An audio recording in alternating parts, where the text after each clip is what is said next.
ಎಲ್ಲರಿಗೂ ನಮಸ್ಕಾರ. Welcome back to Jet Set. ನಾನು ನಿಮ್ಮ ರಜನೀಶ್. ಕಳೆದ ವಿಡಿಯೋದಲ್ಲಿ ನಾನು ನಿಮಗೆ ಹೇಳಿದ್ದೆ, ಸಂತ ಥಾಮಸ್ ಅವರ ಸಮಾಧಿ ಬಗ್ಗೆ ನಿಮಗೆ ವಿವರಣೆ ಕೊಟ್ಟಿದ್ದೆ. ಆದರೆ ಸಂತ ಥಾಮಸ್ ಅವರು ಯಾವ ಜಾಗದಲ್ಲಿದ್ದರು, ಅವರನ್ನು ಯಾವ ಜಾಗದಲ್ಲಿ ಅವ್ರನ್ನ ಕೊಂದರು ಅನ್ನೋದನ್ನ ಈ ವಿಡಿಯೋದಲ್ಲಿ ತೋರಿಸ್ತೀನಿ. ನೀವಿನ್ನೂ ನನ್ನ ಚಾನಲ್ನ ಸಬ್ಸ್ಕ್ರೈಬ್ ಮಾಡಿಲ್ಲ ಅಂದರೆ ದಯವಿಟ್ಟು ಸಬ್ಸ್ಕ್ರೈಬ್ ಮಾಡಿ ಅಂತ ಹೇಳ್ತಾ ಬನ್ನಿ ಈ ವಿಡಿಯೋದಲ್ಲಿ ಹೋಗೋಣ.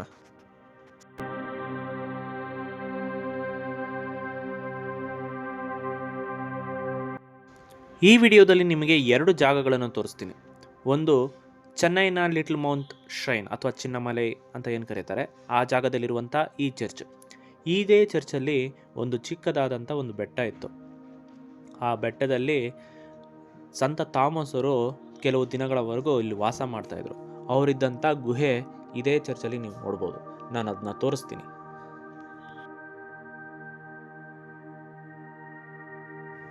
ಈಗ ನಾನು ತೋರಿಸ್ತಾ ಇರೋದು ಲಿಟಲ್ ಮೌಂಟನ್ನ ಬ್ಯಾಕ್ ಗೇಟಿಂದ ಬರುವಂಥ ದಾರಿಯಲ್ಲಿ ಸಿಗುವಂಥ ಚರ್ಚು. ಆ ಚರ್ಚ್ ಪಕ್ಕದಲ್ಲೇ ನಿಮಗೆ ಒಂದು ಚಿಕ್ಕದಾದಂಥ ಒಂದು ಗವಿ ಕಾಣಿಸುತ್ತೆ. ಆ ಗವಿ ಒಳಗೆ ಹೋದರೆ ನಿಮಗೆ ಸಂತ ಥಾಮಸ್ ಅವರು ವಾಸ ಮಾಡಿದಂಥ ಜಾಗನೇ ಇದು.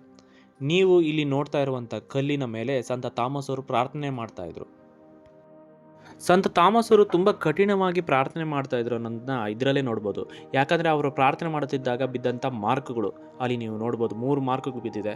ಅದು ಯಾವ ರೀತಿ ಅಂತ ಇಲ್ಲಿ ತೋರಿಸ್ತಾ ಇದ್ದಾರೆ ನೋಡಿ. ಇಲ್ಲಿ ಅವರು 2 ಕೈಗಳನ್ನಿಟ್ಟು ಪ್ರಾರ್ಥನೆ ಮಾಡ್ತಾರೆ. ಮತ್ತು ಅವರು ಪ್ರಾರ್ಥನೆ ಮಾಡಿ ಎದೊಳೋ ಟೈಮಲ್ಲಿ ಅಲ್ಲಿ ಬಿದ್ದಂಥ ಮಾರ್ಕ್ ಅದು. ಸಂತ ಥಾಮಸ್ ಅವರಿಗೆ ತುಂಬ ಜನ ಶತ್ರುಗಳಿದ್ರು. ಅವ್ರನ್ನ ಸಾಯಿಸಬೇಕು ಅಂತ ತುಂಬ ಜನ ಪ್ರಯತ್ನ ಪಡ್ತಾಯಿದ್ರು. ಆ ಸಮಯದಲ್ಲಿ ಇಲ್ಲಿ ಬಂದು ಅವ್ರನ್ನ ಕೊಲ್ಲಬೇಕು ಅಂತ ಬಂದಾಗ ಅವರು ಇಲ್ಲಿ ಕಾಣಿಸುತ್ತಿರುವಂಥ ಕಿಂಡಿಯಿಂದ ಅವರು ತಪ್ಪಿಸ್ಕೊಂಡು ಹೋಗ್ತಾರೆ. ಅದೇ ಇದು ಸಂತ ಥಾಮಸ್ ಎಸ್ಕೇಪ್ಡ್ ಕೇವ್. ಅವರು ತಪ್ಪಿಸ್ಕೊಂಡು ಹೋಗುವಾಗ ಬಿದ್ದಂಥ 2 ಮಾರ್ಕ್ಗಳು ಸಹ ಅಲ್ಲಿದೆ.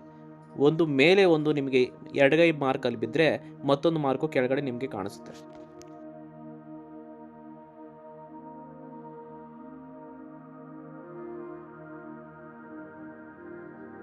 ಸಂತ ಥಾಮಸ್ ಅವರು ವಾಸ ಮಾಡಿದಂಥ ಈ ಗುಹೆಯಲ್ಲಿ ನಿಮಗೆ ಸಂತ ಥಾಮಸ್ ಅವರ ರಿಲಿಕ್ ಸಹ ಇಡಲಾಗಿದೆ.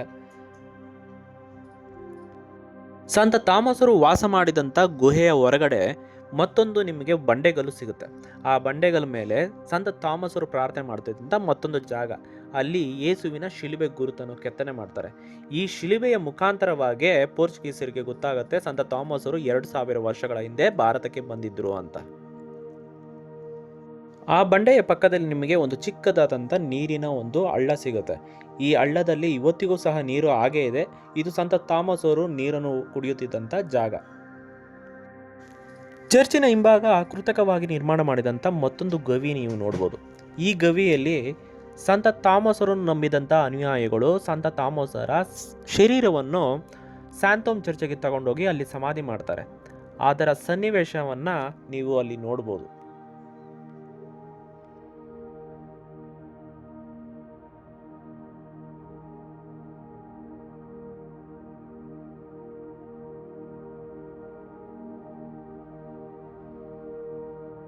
ಅದೇ ಗುಹೆಯಲ್ಲಿ ಯೇಸುವಿನ ಪಾರ್ಥಿವ ಶರೀರ ಇಟ್ಟಂಥ ಆ ಬಟ್ಟೆಯ ಒಂದು ಪ್ರಿಂಟು, ಅವರ ಮುಖದ ಚಿತ್ರವನ್ನು ನೀವು ನೋಡ್ಬೋದು.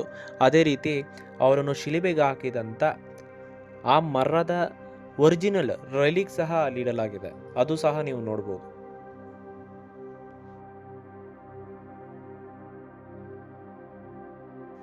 ಇಷ್ಟೊತ್ತು ನೀವು ನೋಡಿದ್ದು ಸಂತ ಥಾಮಸ್ ಅವರು ವಾಸ ಮಾಡಿದಂಥ ಚಿನ್ನಮಲೈ ಜಾಗ. ಆದರೆ ಇಲ್ಲಿಂದ ಅವರು ಶತ್ರುಗಳಿಂದ ಎಸ್ಕೇಪ್ ಆಗಿ ಅವರು ಹೋಗಿದಂಥ ಜಾಗನೇ ಪೆರಿಯ ಮಲೈ. ಈಗ ಅದನ್ನ ಸದ್ಯಕ್ಕೆ ಸೆಂಟ್ ಥಾಮಸ್ ಮೌಂಟ್ ಅಂತ ಕರೀತಾರೆ. ಇದು ನಮ್ಮ ಭಾರತದಲ್ಲಿ ಕ್ರಿಶ್ಚಿಯಾನಿಟಿ ಹುಟ್ಟಿದಂಥ ಜಾಗ. ಹೌದು, ನೀವು ಕೇಳಿದ ನಿಜಾನೇ. ತುಂಬ ಜನ ಅನ್ಕೊತಾರೆ ಗೋವಾದಿಂದ ನಮಗೆ ಕ್ರಿಶ್ಚಿಯಾನಿಟಿ ಶುರು ಆಯಿತು ಭಾರತದಲ್ಲಿ ಅಂತ. ಆದರೆ ನಿಜವಾಗಲೂ ಕ್ರಿಶ್ಚಿಯಾನಿಟಿ ಶುರು ಆಗಿದ್ದು 2000 ವರ್ಷಗಳ ಹಿಂದೆ ಇದೇ ಚೆನ್ನೈನ ಸೆಂಟ್ ಥಾಮಸ್ ಮೌಂಟಲ್ಲಿ. ಈ ಸೆಂಟ್ ಥಾಮಸ್ ಮೌಂಟ್ಗೆ ನೀವು 2 ಮಾರ್ಗದಲ್ಲಿ ಹೋಗ್ಬೋದು. ಒಂದು ಸ್ಟೆಪ್ಸ್ ಮುಖಾಂತರವಾಗಿ ಮೇಲೆ ಹೋಗ್ಬೋದು, ಅಥವಾ ವೆಹಿಕಲಲ್ಲಿ ನೀವು ಬ್ಯಾಕ್ ಗೇಟಿಂದ ಮೇಲೆ ಹೋಗ್ಬೋದು. ನಾವು ಆಟೋದಲ್ಲಿ ಬಂದ್ವಿ, ಯಾಕಂದರೆ ನಾನು 2 ಮಾರ್ಗದಲ್ಲಿ ಬರೋಣ ಅಂತ. ಈಗ ಹೋಗುವಾಗ ನಾನು ರೋಡ್ ಮುಖಾಂತರವಾಗಿ ನಾನು ಹೋಗ್ತಾ ಇದ್ದೀನಿ. ಈ ಜಾಗ ಸಂತ ಥಾಮಸ್ ಅವರು ವಾಸ ಮಾಡಿದಂಥ ಚಿನ್ನಮಲೆಯಿಂದ ಕೇವಲ 3 ಕಿಲೋಮೀಟರ್ ದೂರದಲ್ಲಿ ನಿಮಗೆ ಈ ಸೆಂಟ್ ಥಾಮಸ್ ಮೌಂಟ್ ಸಿಗುತ್ತೆ. ನಿಮಗೆ ಮೆಟ್ರೋ ಕನೆಕ್ಟಿವಿಟಿ ಸಹ ಇದೆ. ಸೊ ನೀವು ಮೆಟ್ರೋ ಇಳ್ಕೊಂಡು ಅಲ್ಲಿಂದ ಸ್ಟೆಪ್ಸ್ ಮೇಲೆ ಸಹ ಬರ್ಬೋದು, ಅಥವಾ ಆಟೋ ತೊಗೊಂಡಾದ್ರೂ ಮೇಲೆ ಬರ್ಬೋದು. ನಿಮಗೆ ಇಲ್ಲಿ ಎಂಟ್ರಿ ಆಗಿದ ತಕ್ಷಣ ನಿಮ್ಗೆ ಎಲ್ಲ ಕಡೆ ಬೋರ್ಡ್ ಹಾಕಿರ್ತಾರೆ, ಬರ್ತ್ ಪ್ಲೇಸ್ ಆಫ್ ಕ್ರಿಶ್ಚಿಯಾನಿಟಿ ಅಂತ. ಕ್ರಿಶ್ಚಿಯಾನಿಟಿ ಉದಯವಾದಂಥ ಜಾಗನೇ ಈ ಸಂತ ಥಾಮಸರ ಬೆಟ್ಟ. ಇದು ನ್ಯಾಷನಲ್ ಶ್ರೈನ್ ಆಗಿರೋದ್ರಿಂದ ಇಲ್ಲಿ ತುಂಬ ಸ್ಟ್ರಿಕ್ಟ್ ಆಗಿರುತ್ತೆ. ಯಾವುದೇ ಅನೈತಿಕ ಚಟುವಟಿಕೆಗಳು ಇಲ್ಲಿ ನಡೆಯೋದಕ್ಕೆ ಅವಕಾಶ ಇಲ್ಲ. ಅದನ್ನ ಎಲ್ಲ ಕಡೆ ಬೋರ್ಡ್ ಹಾಕಿದ್ದಾರೆ. ಪೋರ್ಚುಗೀಸರ ಸಮಯದಲ್ಲಿ ಇಲ್ಲಿ ಆದಂಥ ಕೆಲವು ಬದಲಾವಣೆಗಳು ಅಥವಾ ಬೆಳವಣಿಗೆಗಳು ಏನಿದೆ, ಅದರಿಂದ ಇದನ್ನು ನ್ಯಾಷನಲ್ ಶ್ರೈನ್ ಆಗಿ ಘೋಷಣೆ ಮಾಡ್ತಾರೆ. ಅದರ 500 ವರ್ಷಗಳ ಸೆಲೆಬ್ರೇಷನ್ ಸಹ ಇಲ್ಲಿ ನಡೀತಾ ಇದೆ.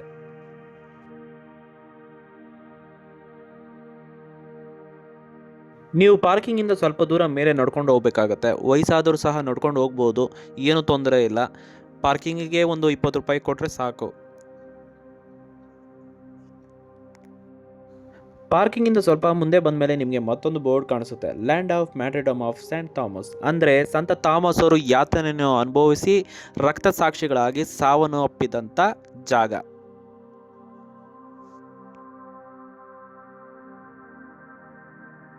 ನೀವು ಮೇಲೆ ಬಂದಿದ ತಕ್ಷಣ ನಿಮಗೆ ಮೊದಲು ಸಿಗೋದೇ ಚರ್ಚು. ಆದರೆ ಚರ್ಚ್ ಈಗ ರಿನೋವೇಷನ್ ಆಗ್ತಾ ಇದೆ.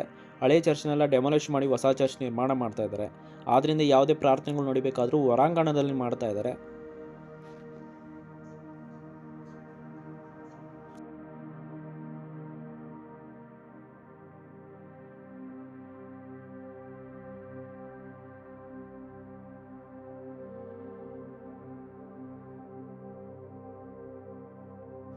ಚರ್ಚಿನ ಹಿಂಭಾಗ ನಿಮಗೆ ಒಂದು ಜೂಬ್ಲಿ ಕ್ರಾಸ್ ಒಂದು ಕಾಣಿಸುತ್ತೆ.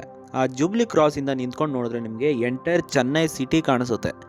ಆ್ಯಕ್ಚುಲಿ ಇಲ್ಲಿ ಸಂಜೆ ಸಮಯದಲ್ಲಿ ತುಂಬ ಜನ ಬರ್ತಾರೆ ಇಲ್ಲಿ, ಯಾಕಂದರೆ ಸನ್ಸೆಟ್ ನೋಡಲಿಕ್ಕೆ ತುಂಬ ಚೆನ್ನಾಗಿ ಕಾಣಿಸುತ್ತೆ.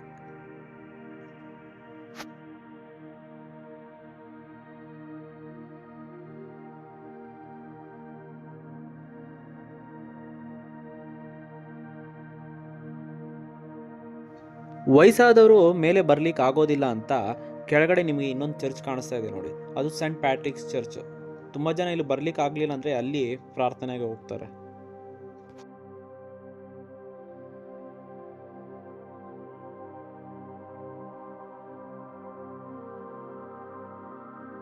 ಆ ಜೂಬ್ಲಿ ಕ್ರಾಸ್ ಮುಂದೆನೇ ನಿಮಗೆ ಈ ಚರ್ಚಿನ ಇತಿಹಾಸ ಹಾಗೂ ಈ ಚರ್ಚ್ ಎಷ್ಟು ಅಡಿ ಎತ್ತರ ಇದೆ ಅಂತ ಅಲ್ಲಿ ಹಾಕಿದ್ದಾರೆ. ಇದು ಸುಮಾರು 300 ಅಡಿ ಎತ್ತರ ಇದೆಯಂತೆ ಸಮುದ್ರ ಮಟ್ಟದಿಂದ. ಆ ಜೂಬ್ಲಿ ಕ್ರಾಸಿಂದ ಸ್ವಲ್ಪ ಕೆಳಗೆ ನೀವು ಬರಬೇಕಾಗುತ್ತೆ. ಅಲ್ಲಿ ನಿಮಗೆ ಕಾಣಿಸೋದೆ ಕಲ್ವಾರಿ ಆಫ್ ಸೆಂಟ್ ಥಾಮಸ್ ಮತ್ತು relic of all saints. Relic of all saints chapel ಮೇಲೆ ನಿಮಗೆ ಒಂದು ಮ್ಯೂಸಿಯಂ ಸಿಗುತ್ತೆ.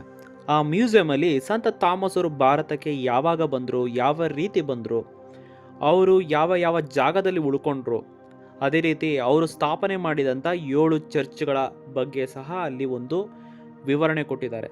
ಅಲ್ಲದೆ ಸಂತ ಥಾಮಸರ ಬೆಟ್ಟ ಈ ಚೆನ್ನೈ ಮಹಾನಗರಕ್ಕೆ ಹೇಗೆ ಬಂದರು ಅದೆಲ್ಲವನ್ನು ಎಲ್ಲ ಭಾಷೆಗಳಲ್ಲೂ ಸಹ ಅಲ್ಲಿ ವಿವರಣೆ ಕೊಟ್ಟಿದ್ದಾರೆ.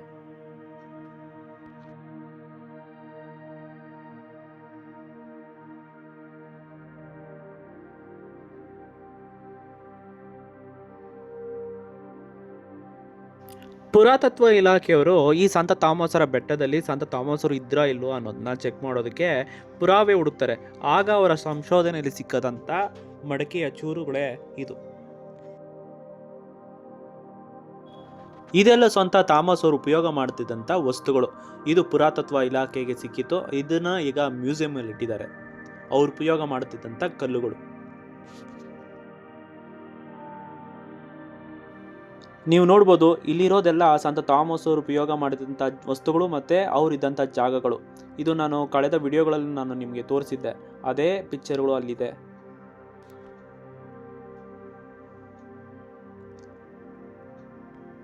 ಇದು ಆ ಸಮಯದಲ್ಲಿ ಉಪಯೋಗ ಮಾಡ್ತಿದ್ದಂಥ ನಾಣ್ಯಗಳದು.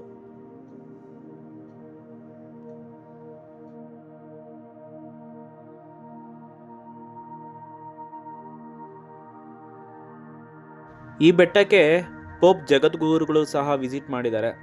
ಅಲ್ಲದೆ ಇಡೀ ಪ್ರಪಂಚದಲ್ಲಿ ಎಲ್ಲೂ ಇಲ್ಲದಂತಹ ಎಲ್ಲ ಸಂತರುಗಳ ರೆಲಿಕ್ ಸಹ ಇಲ್ಲಿ ನೀವು ನೋಡ್ಬೋದು. ಪ್ರತಿಯೊಬ್ಬ ಸಂತರುಗಳು ಅವ್ರು ಯಾವ ರೀತಿ ಕಷ್ಟಪಟ್ಟರು ಅನ್ನೋದನ್ನು ಸಹ ಅಲ್ಲಿ ವಿವರಣೆ ಕೊಟ್ಟು ಅವರ ರಿಲೀಕ್ ಸಹ ಅಲ್ಲಿ ಇಡಲಾಗಿದೆ. ಅವರ ಫೋಟೋ ಸಮೇತ ಅಲ್ಲಿ ತೋರಿಸಲಾಗಿದೆ. ಇದು ನೀವು ಎಲ್ಲೂ ನೋಡಲಿಕ್ಕೆ ಸಿಗೋದಿಲ್ಲ.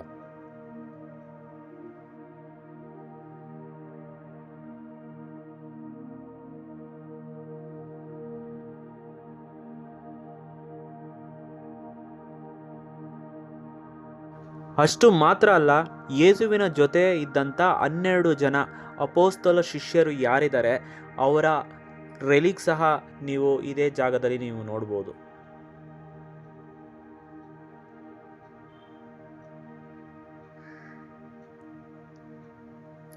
ಇದು ಬೇರೆ ಎಲ್ಲೂ ನಿಮಗೆ ನೋಡಲಿಕ್ಕೆ ಸಿಗೋದಿಲ್ಲ. ಎಲ್ಲ ಸಂತರುಗಳ ಅಪೋಸ್ತಲರ ರೆಲಿಕು ಬೇರೆ ಎಲ್ಲೂ ಸಹ ನಿಮಗೆ ಸಿಗೋದಿಲ್ಲ.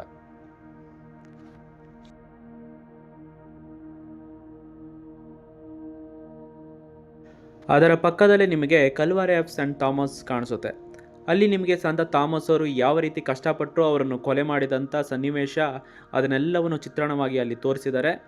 ಮತ್ತು ಅವರನ್ನು ಅವರ ಅನುಯಾಯಿಗಳು ಸಂತ ಥಾಮಸ್ ದೇವಾಲಯ ಇದೆಯಲ್ಲ ಅಲ್ಲಿ ಕರ್ಕೊಂಡು ಹೋಗಿ ಅಲ್ಲಿ ಮಣ್ಣು ಮಾಡ್ತಾರೆ. ಅದರ ಬಗ್ಗೆ ಸಹ ನೀವು ಅಲ್ಲಿ ನೋಡ್ಬೋದು. ಅವರು ಚಿನ್ನಮಲೆಯಿಂದ ಎಸ್ಕೇಪ್ ಆಗಿ ಈ ಪೆರೆಯ ಮಲೆಗೆ ಬಂದು ಸ್ವಲ್ಪ ದಿನ ವಾಸ ಮಾಡ್ತಾರೆ. ಅವರನ್ನು ಕೊಲೆ ಮಾಡಿದಂಥ ಜಾಗನೇ ಇದು. ಅದರ ಬಗ್ಗೆ ಅಲ್ಲಿ ಸಂಪೂರ್ಣವಾಗಿ ವಿವರಣೆ ಕೊಟ್ಟು ಅದರ ಸನ್ನಿವೇಶ ಸಹ ಅಲ್ಲಿ ಕೊಟ್ಟಿದ್ದಾರೆ.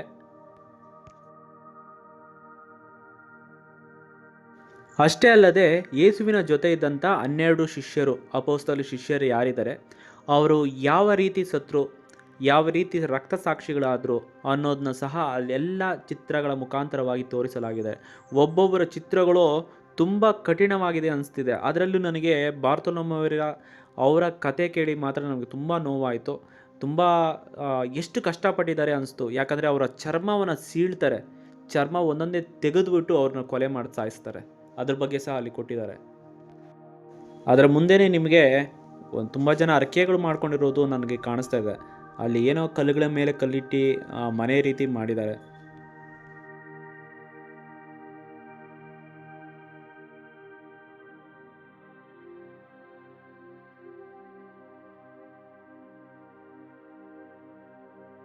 ಇಲ್ಲಿರುವಂಥ ಆಲದ ಮರ ಸುಮಾರು 175 ವರ್ಷಗಳ ಹಳೆಯ ಮರ. ಇದನ್ನು ಸಂತ ಥಾಮಸರ ನೆನಪಿಗಾಗಿ ನೆಟ್ಟಿದಂಥ ಮರವಾಗಿದೆ.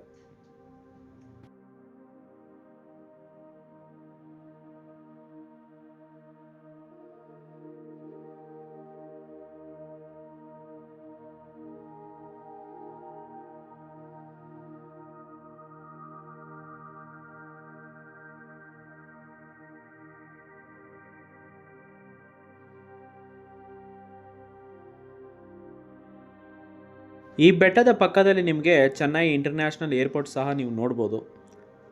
ತುಂಬ ಜನ ಇಲ್ಲಿ ಲ್ಯಾಂಡ್ ಆಗುವಂಥ, ಟೇಕ್ ಆಫ್ ಆಗುವಂಥ ವಿಮಾನಗಳನ್ನು ವಿಡಿಯೋ ಮಾಡಲಿಕ್ಕೆ ಅಂತಲೇ ಇಲ್ಲಿ ತುಂಬ ಜನ ಬರ್ತಾರೆ.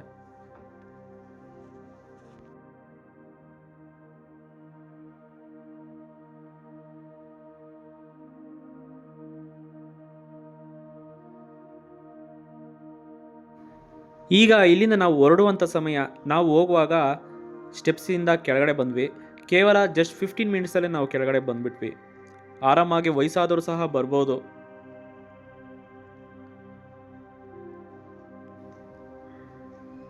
ಇದು ಬರುವಾಗ ಶಿಲುಬೆ ಆದಿ ಅಂತ ಆಮೇಲೆ ನನಗೆ ಗೊತ್ತಾಯಿತು. ಈ ಶಿಲುಬೆ ಆದಿ ಕೆಳಗಡೆಯಿಂದ ಮೇಲೆ ಬರ್ತಾರಲ್ಲ ಅದು 14 ಸ್ಟೇಷನಲ್ಲಿದೆ.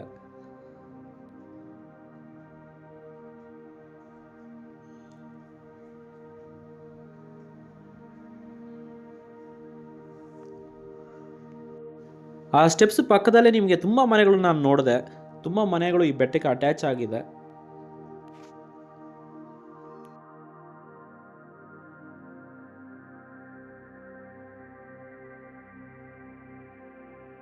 ನೀವೇನಾದರೂ ಸ್ಟೆಪ್ಸ್ ಮುಖಾಂತರವಾಗಿ ಹೋಗ್ತೀನೋ ಅನ್ನೋ ಆಗಿದ್ರೆ ಪಾರ್ಕಿಂಗು ಸ್ಟೆಪ್ಸ್ ಮುಂದೆನೇ ನಿಮಗೆ ಪಾರ್ಕಿಂಗ್ ಇದೆ ದೊಡ್ಡದಾಗಿ. ಸೊ ಅಲ್ಲೇ ಪಾರ್ಕಿಂಗ್ ಮಾಡ್ಬೋದು.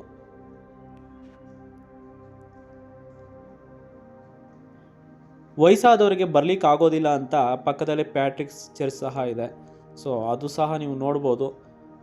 ನಾನು ಮೇಲೆಯಿಂದ ತೋರಿಸಿದ್ನಲ್ಲ ಅದೇ ಪ್ಯಾಟ್ರಿಕ್ಸ್ ಚರ್ಚ್ ಇದು. ಐ ಹೋಪ್ ನಿಮಗೆ ಈ ವಿಡಿಯೋ ಇಷ್ಟ ಆಗಿದೆ ಅಂದ್ಕೊಂಡಿದ್ದೀನಿ. ಇಷ್ಟ ಆಗಿದರೆ ದಯವಿಟ್ಟು ಲೈಕ್ ಮಾಡಿ, ಕಮೆಂಟ್ ಮಾಡಿ. ನೀವು ಕಮೆಂಟು ಲೈಕ್ ಮಾಡಿದ್ರೆ ಈ ವಿಡಿಯೋ ಮತ್ತಷ್ಟು ಜನಕ್ಕೆ ರೀಚ್ ಆಗುತ್ತೆ. ನೀವಿನ್ನೂ ನನ್ನ ಚಾನಲ್ನ ಸಬ್ಸ್ಕ್ರೈಬ್ ಮಾಡಿಲ್ಲ ಅಂದರೆ ದಯವಿಟ್ಟು ಸಬ್ಸ್ಕ್ರೈಬ್ ಮಾಡಿ. ನಾನು ಹಾಕುವಂಥ ಎಲ್ಲ ವಿಡಿಯೋಗಳು ನಿಮಗೆ ರೀಚ್ ಆಗಲು ಬೆಲ್ ಬಟನನ್ನು ಒತ್ತಿ.